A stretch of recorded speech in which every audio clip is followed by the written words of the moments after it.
Folklore Wally, my friends. Welcome back to the channel. In today's video, just for a change of pace, I'm going to read you the story of The Soul Cages by T. Crofton Croker. This was one of my favourite stories growing up, and it was also the first time I was exposed to the story of the Merrow. This will be the first of a new series on the channel, one where I read old Irish stories that I grew up with. So let me know below what you guys think. Jack Doherty lived on the coast of the County Clare. Jack was a fisherman, as his father and grandfather before him had been. Like them, too, he lived all alone, but for his wife, and just in the same spot. People used to wonder why the Doherty family were so fond of that wild situation. Being so far away from all humankind, and in the midst of huge shattered rocks, with nothing but the wide ocean to look upon. But they had their own good reasons for it. The place was just the only spot in that part of the coast where anybody could well live. There was a neat little creek, where a boat might lie as snug as a puffin in her nest, and out from this creek a ledge of sunken rocks ran into the sea. Now, when the Atlantic, according to custom, was raging with a storm, and a good westerly wind was blowing strong on the coast, many a richly laden ship went to pieces on these rocks. And then the fine bales of cotton and tobacco, and such like things, and the pipes of wine, and the puncheons of rum, and the casks of brandy, and the kegs of Hollands that used to come ashore. Dumbeg Bay was just like a little estate to the Dohertys. Not but they were kind and humane to a distressed sailor, if ever one had the good luck to get to land. And many a time indeed did Jack put out his little Cora to lend a hand towards bringing off the crew from a wreck. But when the ship had gone to pieces, and the crew were all lost, who would blame Jack for picking up all that he could find? And who is the worst of it, said he. For as to the king, God bless him, everybody knows he's rich enough already without getting what's floating in the sea. Jack, though such a hermit, was a good-natured jolly fellow. No other sure could have ever coaxed Biddy Mahoney to quit her father's snug and warm house in the middle of the town of Ennis, and to go so many miles off to live among the rocks with the seals and seagulls for the next door neighbours. But Biddy knew that Jack was the man for a woman who wished to be comfortable and happy. For to say nothing of the fish, Jack had been supplying to half the gentlemen's houses of the country with the godsends that came into the bay. And she was right in her choice, for no woman ate, drank, or slept better, or made a prouder appearance at the chapel on Sundays than Mrs. Doherty.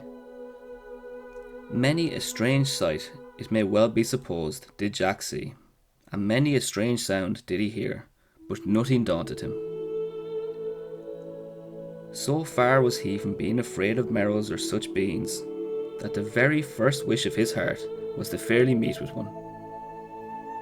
Jack had heard that they were mighty like Christians, and that luck had always come out of an acquaintance with them. Never, therefore, did he dimly discern the Merrows moving along the face of the waters in their robes of mist, but he made direct for them. And many a scolding did Biddy, in her own quiet way, bestow upon Jack for spending his whole day out at sea and bringing home no fish. Little did poor Biddy know the fish that Jack was after. It was rather annoying to Jack, though living in a place where the Merrows were as plenty as the lobsters, he could never get a right view of one. What vexed him even more was that both his father and grandfather had often and often seen them. And he even remembered hearing, when a child, how his grandfather, who was the first of his family that had settled down at that creek, had been so intimate with a Merrow that only for fear of vexing a priest, he would have had him stand for one of his children. This, however, Jack did not well know how to believe. Fortune at length began to think that it was only right that Jack should know as much as his father and grandfather did. Accordingly, one day when he had strolled a little farther than usual along the coast to the northward, just as he turned a point, he saw something, like nothing he had ever seen before, perched upon a rock at a little distance out at sea. It looked green in the body, as well as he could discern at that distance, and he would have sworn, only for the thing was impossible, that it had a cocked hat in its hand. Jack stood for a half hour straining his eyes and wondering at it, and all the time the thing did not stir hand or foot.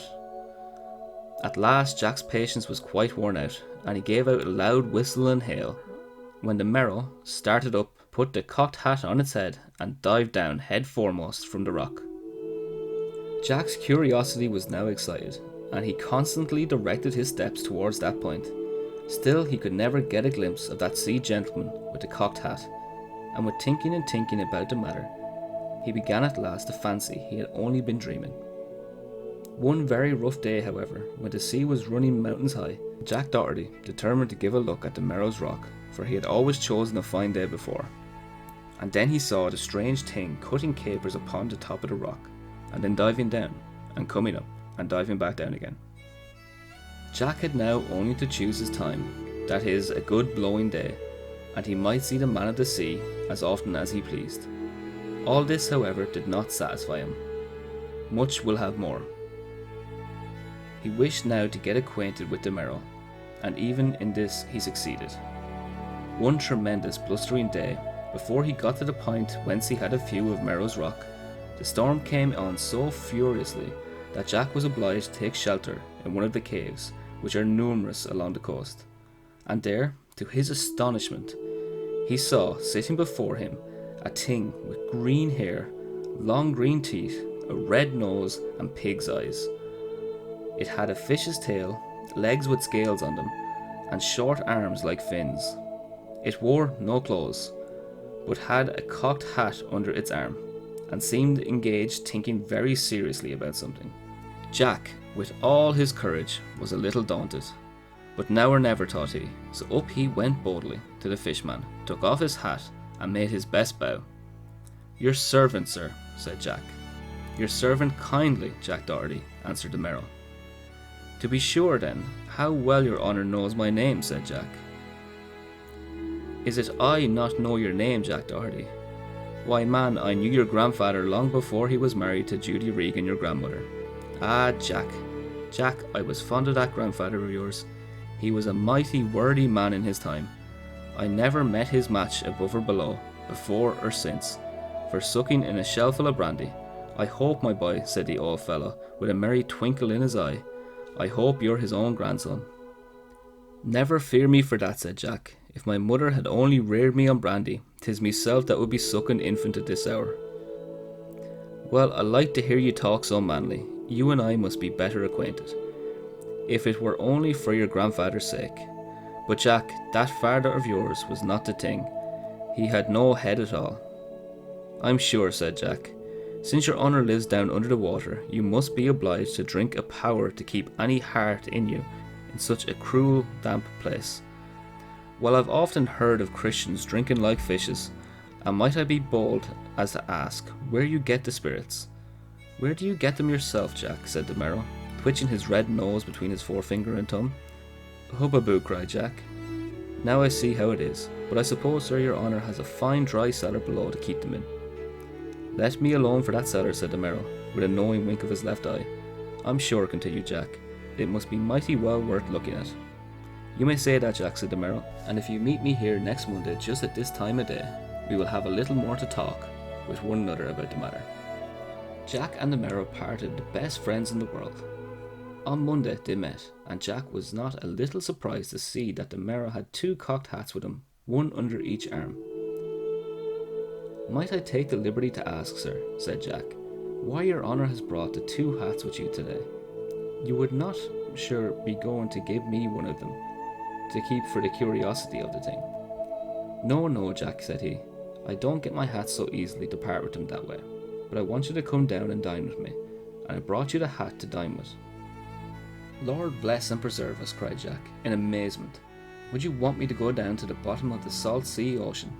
Sure, I'll be smothered and choked up by the water, to say nothing of being drowned. And what would poor Biddy do for me, and what would she say?" "And what matter what she says, you pinkin?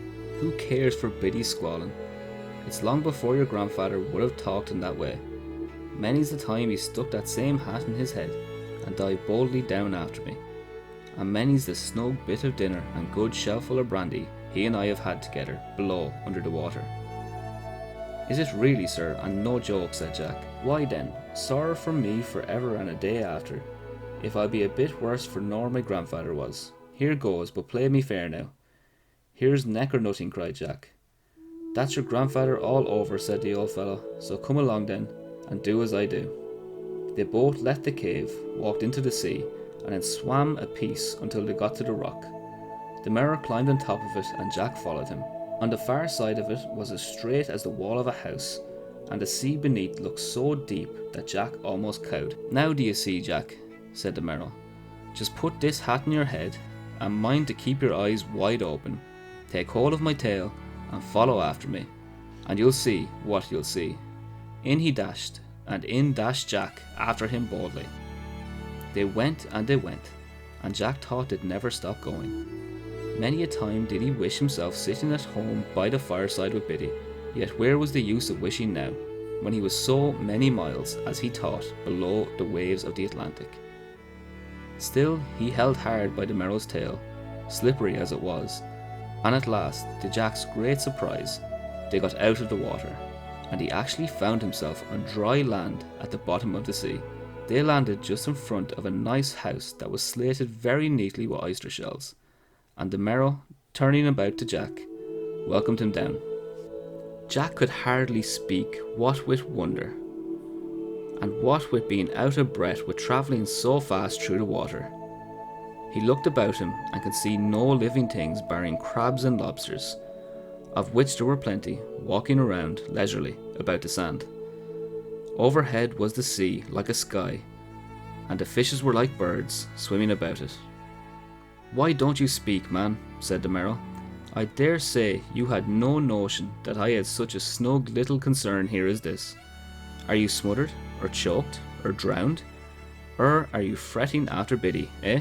"Oh, not myself indeed," said Jack, showing his teeth with a good-humoured grin. "But who in the world would have ever thought of seeing such a thing? Well, come along, and let's see what they've got for us to eat." Jack really was hungry, and it gave him no small pleasure to perceive a fine column of smoke rising from the chimney, announcing what was going on within. Into the house he followed the Merrow, and there he saw a good kitchen, right well provided with everything. There was a noble dresser and plenty of pots and pans, with two young Merrows cooking. His host then led him into the room, which was furnished shabbily enough. Not a table or chair was there in it, nothing but planks and logs of wood to sit on and eat off. There was, however, a good fire blazing upon the hearth, a comfortable sight to Jack. "Come now, and I'll show you where I keep you know what," said the Merrow with a sly look, and opening a little door, he led Jack into a fine cellar, well filled with pipes and kegs and hogsheads and barrels. "What do you say to that, Jack Doherty? May be a body can't live snug under water." "Never a doubt of that," said Jack, with a convincing smack of his underlip, and he really thought what he said. They went back into the room and found dinner laid. There was no tablecloth, to be sure, but what the matter? It was not always Jack had one at home. The dinner would have been no discredit for the first house of the country on a fast day. The choicest of fish, and no wonder was there. Turbots and sturgeons and soles and lobsters and oysters and 20 other kinds were all on planks at once, and plenty of the best foreign spirits. Wines, the old fellow said, were too cold for his stomach. Jack ate and drank till he could eat no more. Then, taking up a shell of brandy, "Here's to your honour's good health, sir. Though begging your pardon, it's mighty odd that as long as we've been acquainted, I do not know your name yet." "That's true, Jack," replied he. "I never thought of it before, but better late than never. My name's Kumara." "And a mighty decent name it is," cried Jack, taking another shellful. "Here's to your good health, Kumara, and may you live these 50 years to come." 50 years, repeated Kumara. "I'm obliged to you indeed. If you had said 500, it would have been something worth the wishing." "By the laws, sir," cries Jack, "you've lived to a powerful age here under the water. You knew my grandfather, and he's dead, and gone better than these 60 years. I'm sure it must be a healthy place to live in." "No doubt of it. But come, Jack, keep the liquor stirring." Shell after shell did they empty, and to Jack's exceeding surprise, he found the drink never got to his head, owing, I suppose, to the sea being over them, which kept their noodles cool. Kumara then called to Jack, "Now, my dear boy, if you follow me, I'll show you my curiosities." He opened the little door and led Jack into a large room, where Jack saw a great many odds and ends that Kumara had picked up one time or another. What chiefly took his attention, however, were things like lobster pots, ranged on the ground along the wall. "Well, Jack, how do you like my curiosity?" said old Coo. "Upon my sowkin, sir," said Jack, "they're mighty well worth looking at, but might I be so bold to ask what these things like lobster pots are?" "Oh, the soul cages, is it? The what, sir?" "These things here that I keep the souls in." "What souls, sir?" said Jack in amazement. "Sure, the fish have no souls in them." "Oh no," replied Coo quite coolly. "That they do not, but these are the souls of drowned sailors." "The Lord preserve us from all harm," muttered Jack. "How in the world did you get them?" "Easily enough. I've only, when I see a good storm coming on, to set a couple of dozen of these, and then, when the sailors are drowned, the souls get out of them under the water. The poor things are almost perished to death, not being used to the cold, so they make into the pots for shelter, and then I have them snug, and fetch them home, and keep them here dry and warm. And it's not well for them, poor souls, to get into such good quarters." Jack was so thunderstruck he did not know what to say, so he said nothing. They went back into the dining room and had a little more brandy, which was excellent, and then, as Jack knew that it must be getting late and Biddy might be uneasy, he stood up and said he thought it was time for him to be on the road. "Just as you like, Jack," said Coo, "but take the do not durst before you go. You've a cold journey before you." Jack knew better manners than to refuse the parting glass. "I wonder," said he, "will I be able to make out my way home?" "What should ail you?" said Coo, "when I'll show you the way." Out they went before the house, and Kumara took one of the cocked hats and put it upon Jack's head the wrong way, and then lifted him up on his shoulder that he might launch him up into the water. "Now," says he, giving a heave, "you'll come up just in the same spot you came down in, and Jack, mind you throw me back the hat." He canted Jack off his shoulder, and up he shot like a bubble. Away he went up through the water, till he came to the very rock he had jumped off, where he found a landing plane, and then he threw the hat, which sunk like a stone. The sun was going down in the beautiful sky of a calm summer's evening.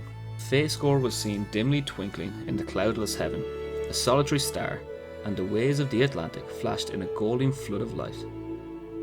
So Jack, perceiving it was late, set off home. But when he got there, not a word did he say to Biddy of where he had spent his day. The state of the poor souls cooped up in the lobster pots gave Jack a great deal of trouble, and how to release them cost him a great deal of thought. He at first had mind to speak to the priest about the matter, but what could a priest do? And what did Coo care for the priest? Besides, Coo was a good sort of an old fellow, and did not think he was doing any harm. Jack had regard for him too, and it also might not be much to his own credit if it were known that he used to go dine with Merrows. On the whole, he thought the best plan would be to ask Coo to dinner and to make him drunk, if he was able, and then to take the hat and go down and turn up the pots. It was, first of all, necessary, however, to get Biddy out of the way, for Jack was prudent enough, as she was a woman, to wish to keep the thing secret from her. Accordingly, Jack grew mighty pious all of a sudden, and said to Biddy that he thought it would be good for both of their souls if she was to go take her rounds at St. John's Well near Ennis. Biddy thought so too, and accordingly off she set one fine morning at day dawn, giving Jack a strict charge to have an eye on the place.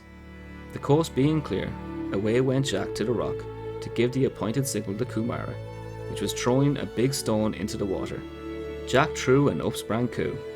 "Good morning, Jack," said he. "What do you want with me?" "Just nothing at all to speak about, sir," returned Jack, "only to come and take a bit of dinner with me, if I might make so free as to ask you, and sure I'm after doing so." "It's quite agreeable, Jack, I assure you. What's your hour?" "Any time that's most convenient to you, sir. Say 1 o'clock, that you may go home if you wish, with the daylight." "I'll be with you," said Coo, "never fear me." Jack went home and dressed a noble fish dinner, and got plenty of his best foreign spirits, enough for that matter to make 20 men drunk. Just to the minute came Coo, with his cocked hat under his arm. Dinner was ready, they sat down and ate and drank away manfully. Jack, thinking of the poor souls below in the pots, plied old Coo well with brandy. and encouraged him to sing, hoping to put him under the table. But poor Jack forgot that he had not the sea over his head to keep cool. The brandy got into it and did its business for him, and Coo reeled off home, leaving his entertainer dumb as a haddock on a Good Friday. Jack never woke until the next morning, and then he was sad in a way. "'Tis no use for me thinking to make that old Raparney drunk.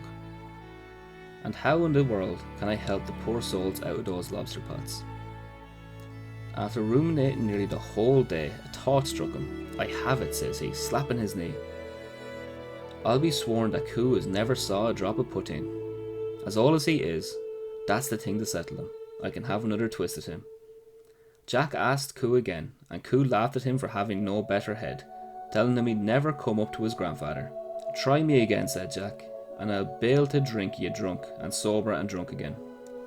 "Anything in my power," said Coo, "to oblige you."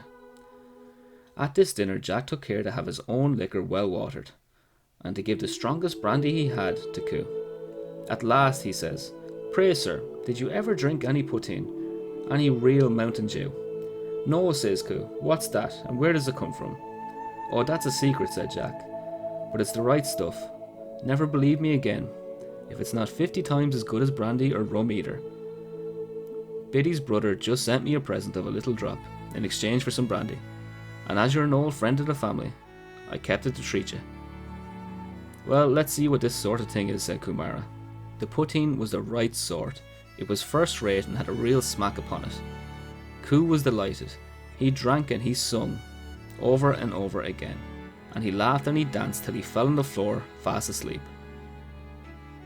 Then Jack, who had taken good care to keep himself sober, snapped up the cocked hat, ran off to the rock, leaped in, and soon arrived at Coo's house. All was still as a churchyard at midnight. Not a Merrow, old or young, was there. In he went and turned up the pots, but nothing did he see.